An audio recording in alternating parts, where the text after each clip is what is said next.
Minister, thank you for both a very frank assessment of the strategic environment and a really comprehensive explanation of Australia's position and response to it. To start off questioning, some of the framing of this speech by some media outlets today sort of framed it as a counter-argument to comments that were made by the former Prime Minister Paul Keating in this very forum only a month ago. And in that speech, he said, running around the Pacific Islands with a lei around your neck, handing out money is not foreign policy, it's a consular task. And this was, of course, criticism of you by one of your own side. Before we get into a broader discussion dissecting all of the issues that you raised in your speech today, I was wondering, were you forewarned that Mr Keating was going to be making those comments, and have you spoken to Mr Keating since? Well, you can probably work that out for yourself, but what I'd say on the Pacific is the importance of the Pacific to Australia, the importance of a peaceful, stable region to Australia, I think I laid out in the speech and has been well understood by previous Prime Ministers and governments. But I think on Mr Keating, what I would say is this. I think in tone and substance, he diminished both his legacy and the subject matter. All right, our first question today is Andrew Tillett from the Australian Financial Review. Thanks, Jane. Minister, thank you for your speech. You've laid out... Sorry it was a bit long. I couldn't, no. You know, we should... That's fine. 5 minutes over. I'm sure the ABC won't mind. Look, you outlined a case, I guess, effectively, in my interpretation, of the importance of collective action from the region. You talked about in your travels that the region doesn't want a closed, hierarchical region dominated by one particular power.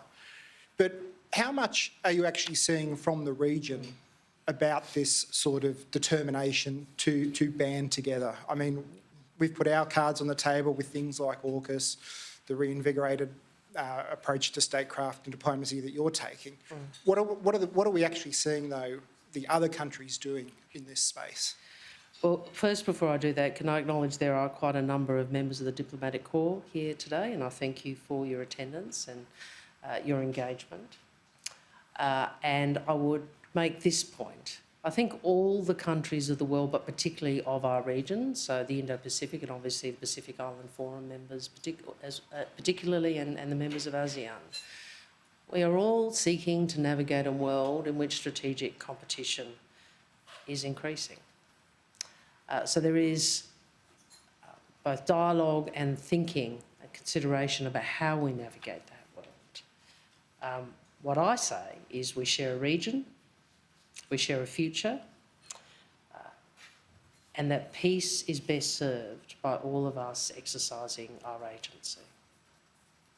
Are there other countries doing it? Well, I think you should probably talk to them, but I would observe that all countries of the region are seeking to navigate that world.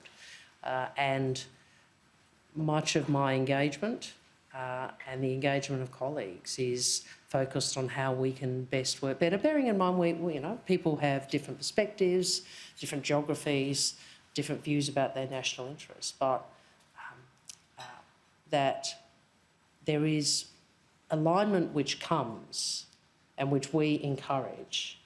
Well, I should say this, there is alignment which we think can be encouraged because we do share a region and we do share a future. And when I say alignment, I don't mean whose side are you on, but alignment around what we want, which is the sorts of a region with the characteristics that I've described in the speech. Thanks, Andrew.